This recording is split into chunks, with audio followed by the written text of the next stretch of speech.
Why, hello there, sky travelers. What brings you to this side of the stratosphere? My name is Nimbus. Would you like to hear this? A story of a man whose journey takes the span of a quiet day in a winter haze.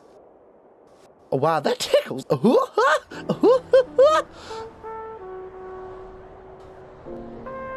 This story begins in a city that sings. It starts out on the street where you will soon meet a man named John Tell.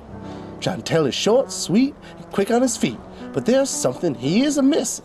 He can be single-minded and sometimes unkind, but a gentleman nonetheless. He has a good heart, and that's just the start. He's a riot and a hoot, and he has a wish to boot. So without further ado, I give to you Mr. John Tell.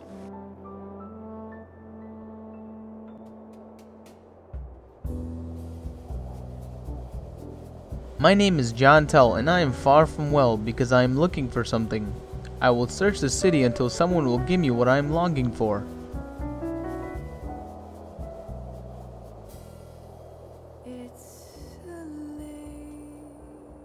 John searches through the burrow, long and thorough, till he comes across a bubble man. Bubble man, oh bubble man, high atop your balcony, you blow your bubbles. Can you fix my troubles? I am in desperate need of a hand. Why, yes, young man, I believe I can. What is it you're foraging for? A feather, a feather. It could be a feather. Can you give one to me, please? A feather? A feather! It would be my pleasure. I have one in my pillow.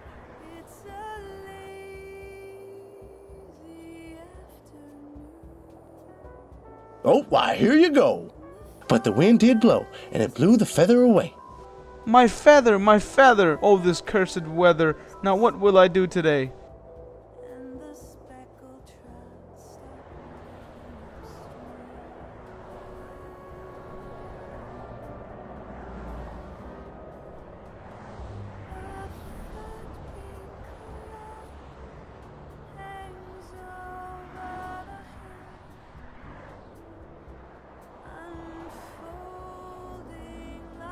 Just then, John looked down and all around and growled on the ground. And there was a man dressed in plaid, smelled kind of bad. And it was the shoelicker of Buffalo. Oh, shoelicker! Oh, shoelicker! You couldn't have come quicker. A favor I have for you. What is it? What is it? A dust mite will fix it. Please, sir, can you help me out? Oh, jeez. Oh, please, I'm down on my knees, licking your shoes and socks. And they sure are clean. Just look at them gleam. Can't make out the name. Reeboks. Oh, shoelicker, please. I'll get down on my knees. Just enough with this stupid tease. Dust might you ask? That could be a task. For I rarely come off my knees. You know, come to think of it, I haven't a lick of it. Though a dust mite does sound delicious. Aw, drat. Aw, crap. I was afraid of that. I guess I shall press on. Sorry, they're slick. If I come across it, I shall tell you ASAP. But if you go down that alley, a white ninja you'll see, and I betcha she'll get ya what you desire, yes indeed. Go now, you will, and good luck until we meet again. So John moseyed on till the stroke of dawn, down that alley that lasted forever, till a white ninja appeared, and she seemed to jeer at John standing in front of her. But her appearance was modest, and she wasn't the tallest ninja I ever did see. But in the winter haze, John walked in a daze, and thought to himself, She looks like an angel. Who is this stranger standing in front of me? Hello there, mister. I'm pleased to meet ya. I'll cut to the chase. And he looked at her face. May I have a flower from you? A flower? But sir, you're in a city. A flower is hard to come by. Still, a flower I need. Please carry out my deed. A lifesaver you'd be for me. Well, I'll tell you what, and no ifs, ands, or buts. A glass flower I have for you, and once I give you this flower I bid you give me a hug or a kiss. For I need a companion who's smart and outstanding, and I see those traits in you. I'm afraid that won't work. And I don't mean to be a jerk, and I know I sound crude. I don't mean to be rude, but a real flower is what I need.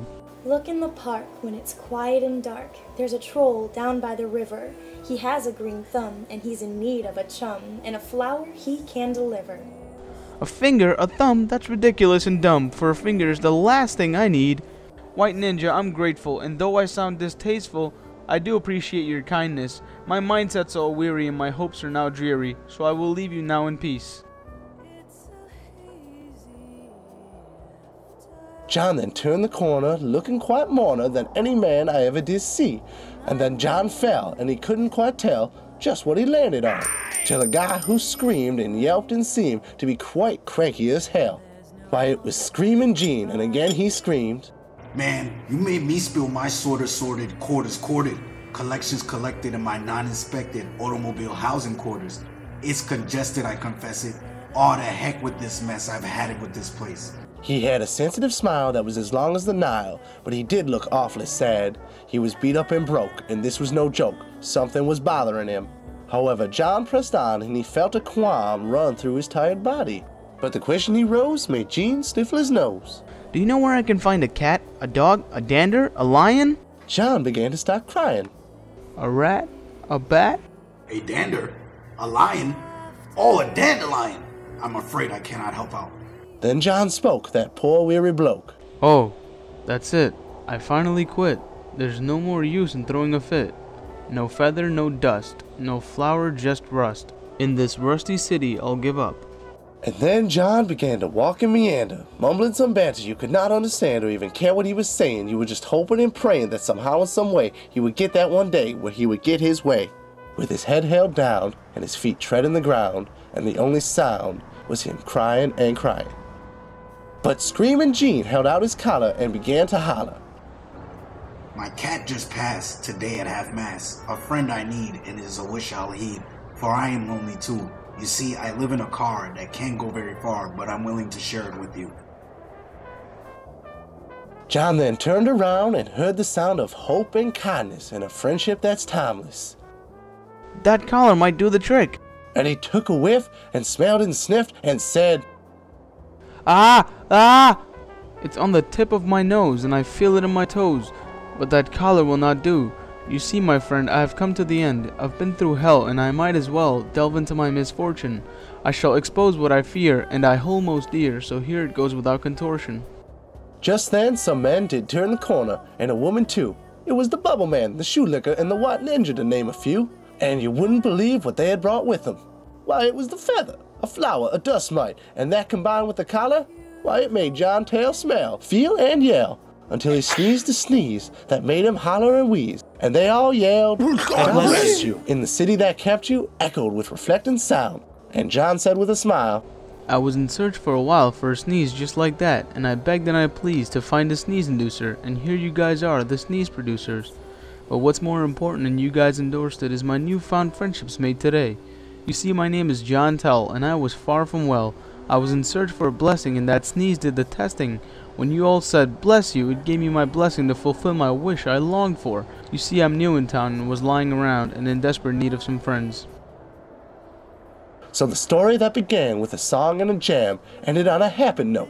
And just like that, there was a pact, and they lived happily ever after with joy and laughter. The misfits of Buffalo who fought and took the tougher road won. Oh, wow, that tickles.